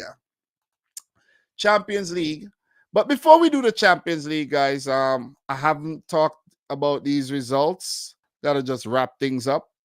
But I haven't talked about these results. Let me run through these results really, really quick as well. And this was the third round of the EFL Cup. Salford 0, Burnley 4. Burnley moves on. Am I right? Yeah. Am I on the right place? Okay, yeah, I'm on the right place. Yeah. Exeter 1-0 over Luton Town, even with a red card to give it up to that team. Lower league, beating a Premier League team. Ipswich 3, Wolves 2. Wolves knocked out. Ipswich move on. Mansfield Town 2, Peterborough 2. Mansfield win 3-1 on penalties.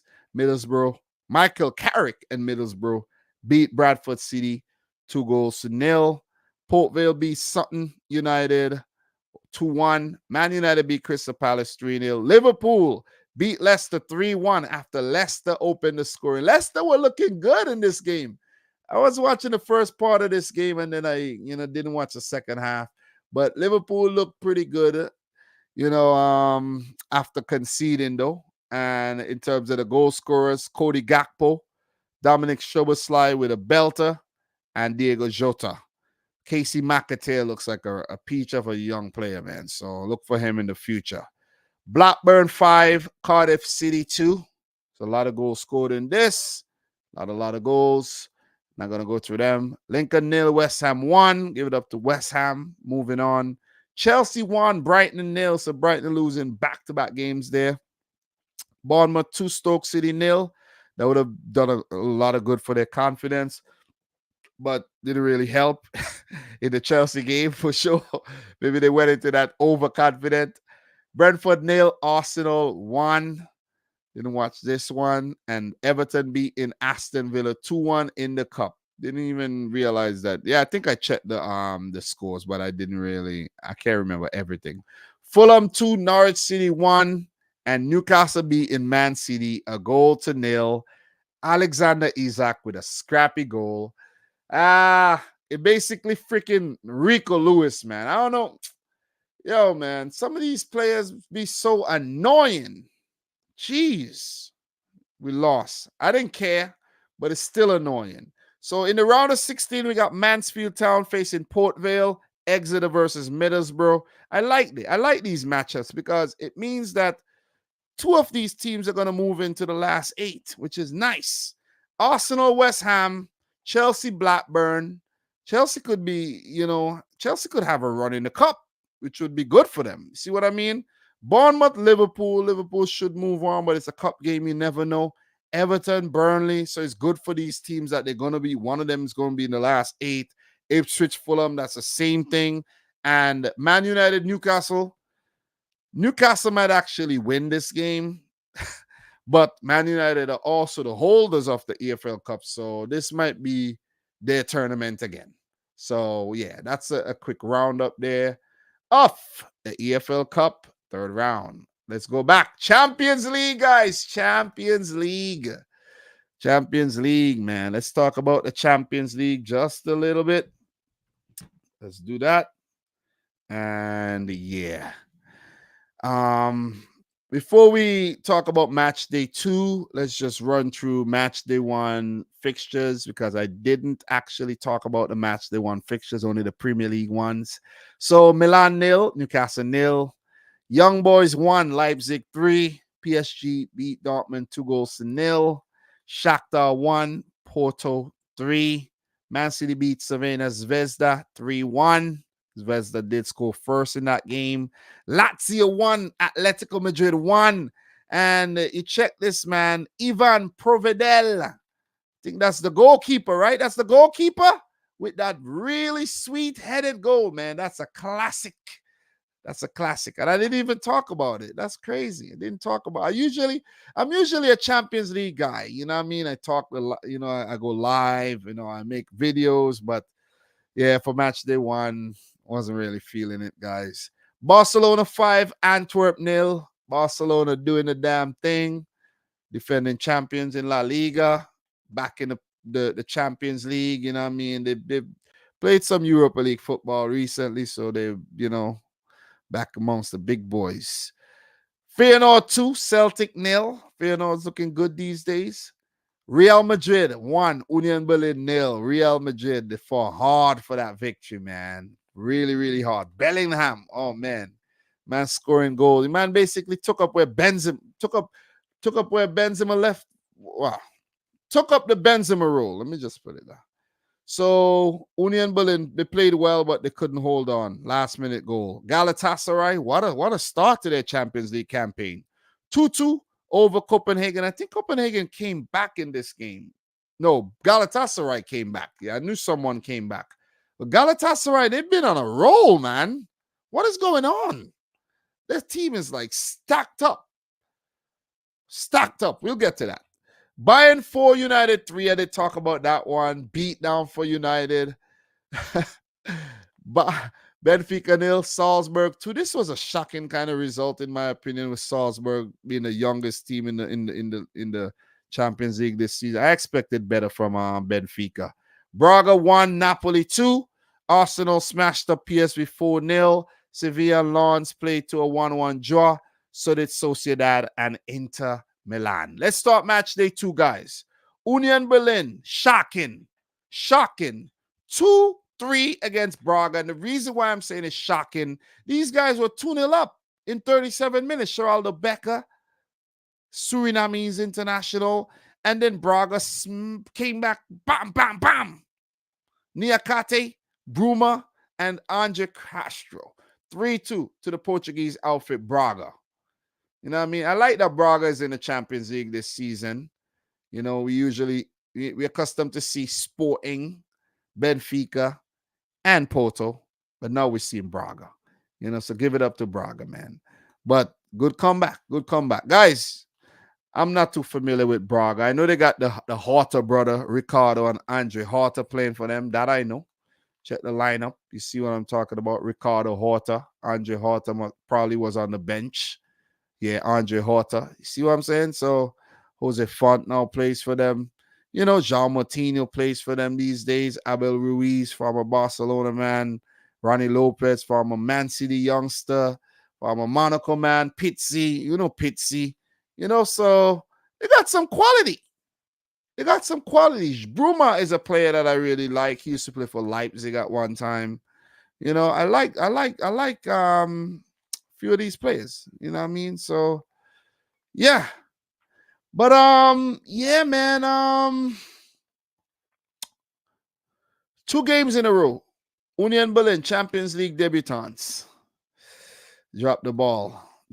Oh, I wanted to check the manager of Braga. I don't know who's managing Braga. His name is Arthur Hohe. Arthur George. That's his name. I don't know him very well at all. Don't know him. Some of you guys probably know him. And Urs Fisher, he's been around that Union Berlin team for a while. So Salzburg 0, Sociedad 2, Mikel Oyarzabal in the 7th minute, and Brais Mendes in the 27th minute win there for Sociedad, who did draw on match day 1. So not much more. I started watching this game, but I was like, nah, what am I doing? I could be doing something better. Why am I watching this match? Seriously. So Inter 1, Benfica 0. Benfica losing back-to-back games. Really good goal by Marcus Thuram there in the 62nd minute. And exciting times ahead for Inter. Nazionale Milano. Yeah, check them out. Check out the team, guys. Pavard, new player. Cherby Bastoni at the back. Barella, Çalhanoğlu, Mkhitaryan. Solid midfield. A lot of experience, quality. I like their wing backs, man. DeMarco is a nice player. Dumfries, Dumfries, what he's capable of doing. Lautaro, who scored 4 goals on the weekend off the bench. Marcus Thuram. Benfica. David Neres, remember him at Ajax. Di Maria.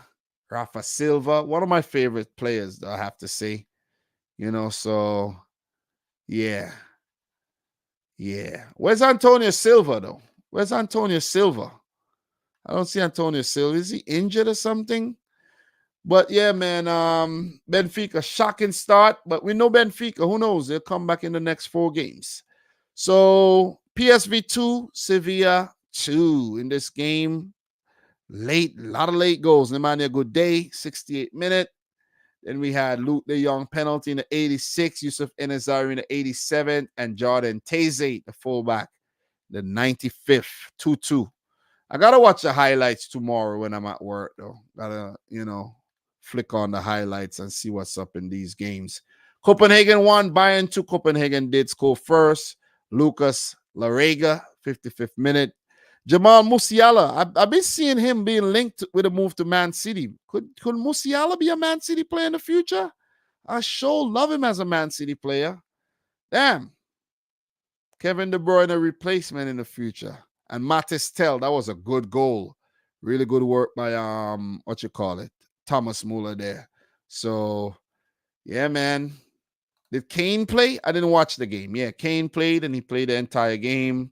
But Bayern Munich always have a good team, man. You know what I mean? Sane, Coman, Musiala, Kane. Look at the team's always stacked. It's always stacked up, man. Bundesliga bullies. Always stacked up. Does well in the Champions League too, but I don't think they're going to win the Champions League with this team. I'm just going to put it out there. Rafa Guerrero, former Dortmund man, I forgot he actually plays for Bayern Munich these days. So, yeah. So, hard luck to Copenhagen. They tried. So, Tuchel and his boys win again after the match they won. Triumph over United. 2-3. United 2, Galatasaray 3. Wow. United leading in the game and lost. So Hollian in the 7th minute, give it up to him. He's scoring goals in the Champions League. Not in the Premier League, but he's scoring goals. Proven goal scorer. Zaha, former Man United player. I didn't watch the game, but I saw a little bit of the Zaha when he celebrated, and Zaha celebrated against his old team. Zaha and Welbeck would always celebrate against United because they feel hard done by United and feel like they weren't given a good enough run when they were United players, and they were pipped to be massive when they were at Man United. So Mohamed Oktokoglu, he scored in the 71st minute, and Mauro Icardi with a chip over Onana in the 81st. I heard Onana made a miss. I didn't watch the game. Casemiro got red carded in the 77th minute, and I heard Onana made another blunder in this match. United are just pathetic. They're just a pathetic team. And I could say that because they're my rivals. I could say whatever I want about them. They're pathetic, sad, sorry outfit. Embarrassing. You know what I'm saying? Embarrassing. I feel bad for Ten Hag. Seriously. Napoli 2, Real Madrid 3. I was watching this game and then I fell asleep. This one was pretty entertaining. So Ostergaard in the 19th minute, Vinicius Jr., really good goal in the 27th minute, and then Jude Bellingham, man. Oh man, what a player. Piotr Zielinski with a penalty. Osimhen didn't take it. And I'm glad he didn't, because if he had missed the penalty, oh boy. And then Merritt own goal in the 78th minute. Real Madrid always find a way back, man. I just don't know. They just always find a way back. And it just reminds me of the comeback there against Man City, man. Seriously, that was hard. That was a hard pill to swallow. So let's run through more of these fixtures. One more. Lens 2, Arsenal 1. Oh, man, this result warms my heart. Oh, how good it feels to see Arsenal lose. Seriously. Because the Arsenal fans are getting a little too carried away, man. You beat up on poor PSV on match day 1, and you thought that you were going to do the same against Lens. And Lens been good.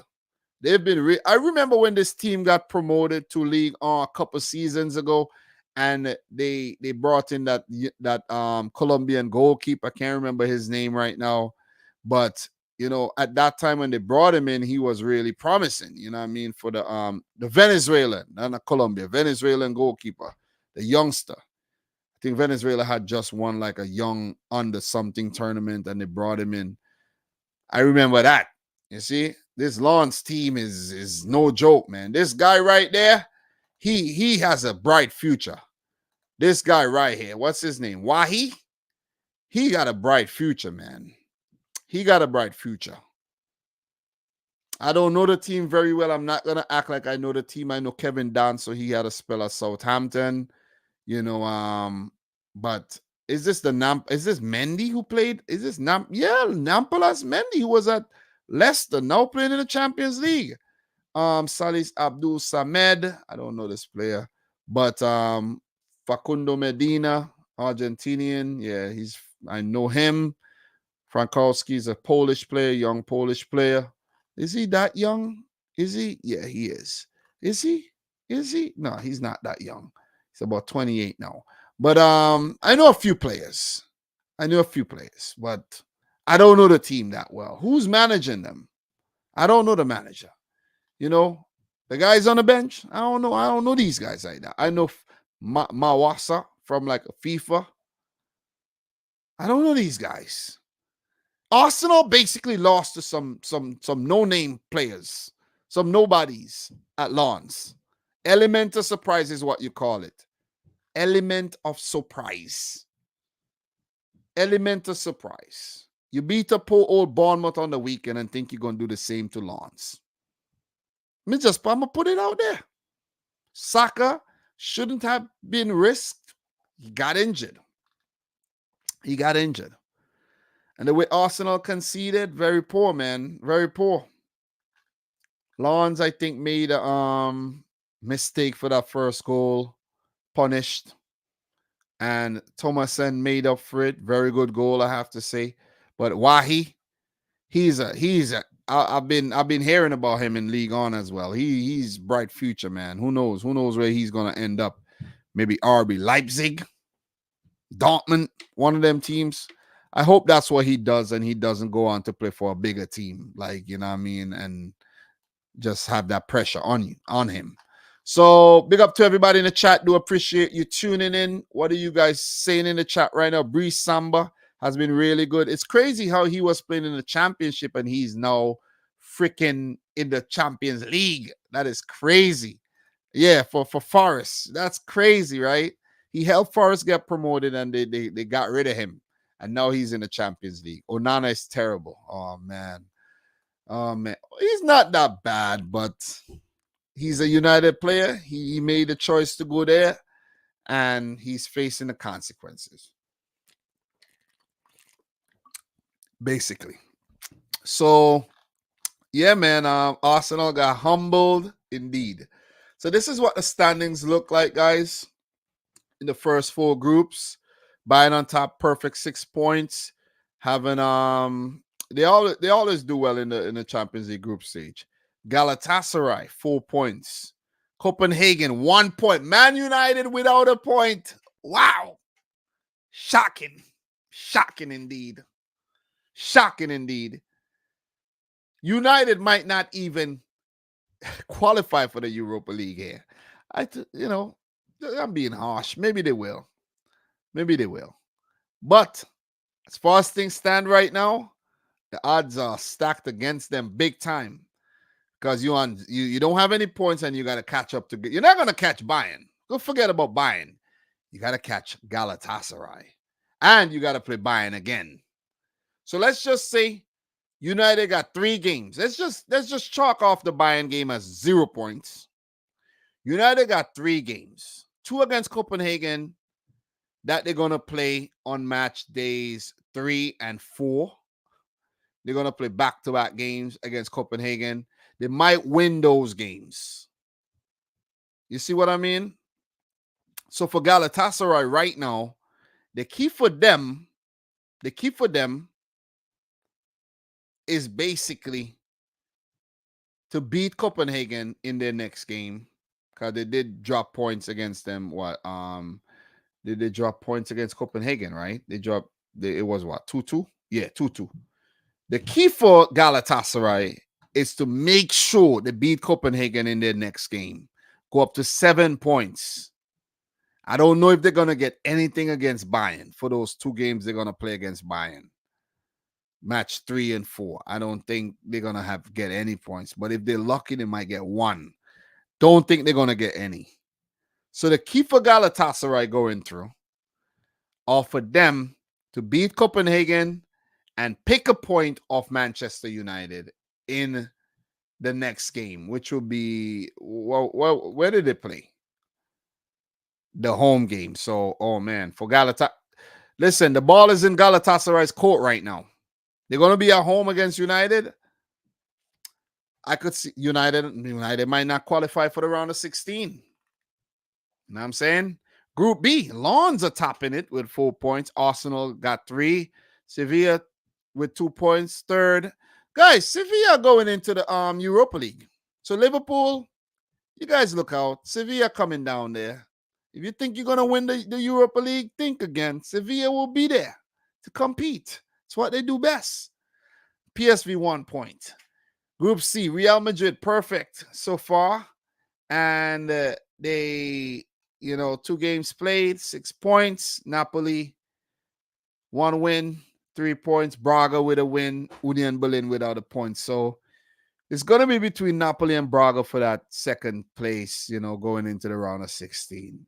Group D, Sociedad 4, Inter 4, Salzburg 3, Benfica 0. I think this group is still going to be very tight because we have to, look out for that Benfica resurgence in the last 4 games there. Didn't they do something like was it last season or the season before they did? Was it Porto who did something? Let me see. I can't remember who did it. Was it Benfica? Was it Benfica that did something crazy like that last season? Nah, it wasn't them. It was some team, man, that had lost their first 3 games or something and came. I think it was a Portuguese team that did that, if I'm not mistaken. Yeah, it was Porto. Yeah, I knew it was a Portuguese team. So, yeah. I don't know if Benfica is going to do it, though, but still, look out for that. Look out for the Benfica resurgence. They surely can't go the entire Champions League group stage playing like that. They surely can't. So this is how the other groups are looking. Group E, the matches are coming up tomorrow. Let's just look at the matches and not the groups. Atletico Madrid versus Feyenoord. That's going to be very interesting. You know what I mean? Feyenoord are definitely going to take on Athletic. Antwerp versus Shakhtar. It's a chance for either of these teams to pick up 3 points or even pick up a point. Zvezda versus Young Boys is the same. The Dortmund versus AC Milan, definitely one to watch. Newcastle PSV will be very interesting. PSV the favorites, but Newcastle would fancy their chances, would relish the competition as well. Leipzig versus City could be tricky with Man City being a bit light, but Rodri will be back for this game because he's not suspended for the Champions League. So I think we should be okay, and we should win this game. We should win it. Porto Barcelona, it's going to be a good one, but Barca should win. Celtic, Lazio. Celtic, they a lot of times they're mostly whipping boys in the Champions League. Lazio should win this match. So, guys, that's what it is for the Champions League so far. And before I do go, this is what's because I was looking at this right here. I was looking at the championship briefly. This is what's going on in the championship right now, guys. Ipswich Town on top. Ipswich. Leicester are doing well with second. We got Preston, Sunderland with 16 points after 9 games. West Brom. It's still very early times. We are almost a quarter way through that season. But, you know, it's starting to take shape. I would love to see a team like Ipswich Town make it to the Premier League. I want to see new teams in the Premier League, you know, teams that we're not familiar with. You see what I mean? Leicester, I think, are going to come back up. For Southampton, they're 9th with 16 points. Who knows what they'll do? But it's going to be very tricky for them. They did lose a lot of players. And for Leeds, they're 12th. I don't know if they're coming back up right now. You see what I mean? But Watford, 21st. Valerian Ishmael. I don't know why he took that job, but it's what the second division there is looking like. You know, are we gonna see Hull back in the Premier League? It's been a while. It's definitely been a while. Cardiff. I don't want to see these teams, but at Norwich, and I don't want to see sometimes I really don't want to see these teams in the league, you know. I really don't. These teams are annoying. They come up, they don't spend enough money, or if they spend money, they buy the worst players, and then they go right back down. You see what I'm saying? But I would love to see a team like Ipswich or Preston come back up. Sunderland, it's been a while for them, definitely. But I want to see some fresh teams, man. I want to see a Ipswich or Preston get promoted. I want to see no Cardiff. Southampton, you could stay where you at for now. Team, maybe a Birmingham or Millwall, you know what I mean? Bristol City, Coventry, Plymouth Argyle. I want to see some of these teams. Middlesbrough, they've been Premier League teams multiple times, but maybe a return of Blackburn. You see what I'm saying? Maybe a Rotherham? Maybe a Sheffield Wednesday? Yeah, but I don't want to see the regulars, man, like a Norwich. I don't want to see Norwich again anytime. These teams are just pathetic. Seriously. So, yeah, guys, it's been fun. 1 hour, 52 minutes. I enjoyed myself. It's 10:47. I'm going to wind down and go hang out with the wife, my son, and prepare myself to go back to work in the morning.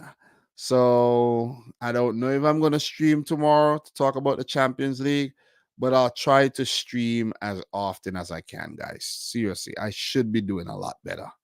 I want to keep, I want to be consistent on the channel. I want to keep the thing going. I built up a really good channel, man. You know, when you look back at it, when you really, really look back at it, guys, I could say I did good. Got to 50,000 subscribers. Maybe I plateaued. You know what I mean? It's hard. It's hard work. It's hard work, guys. You know why it's hard work? You guys don't have a $50,000 subscriber channel. Not many people do. It's hard work and dedication, man. So I'm just chilling. I'm just taking a back burner right now. These days, I'm just chilling, relaxing. Let other people do their thing, man. It takes a lot of sacrifice. It's hard to do this consistently and have a wife and have a life. You know what I mean? Big up to my boy Have Hope, but sometimes I think, man, have hope, bro. Like, what's going on? Do you have a wife?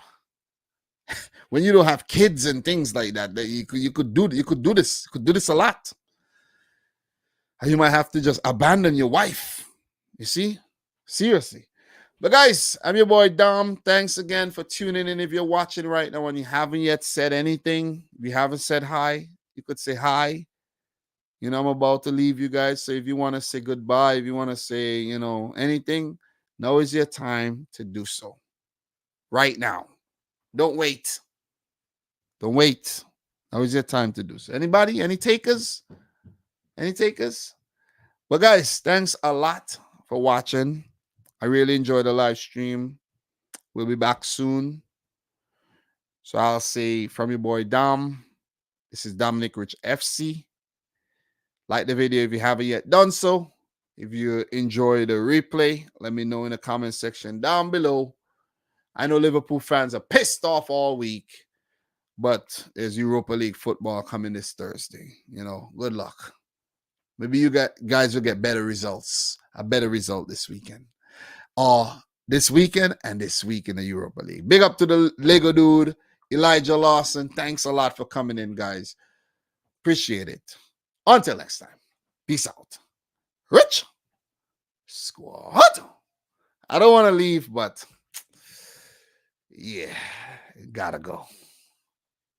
See you soon.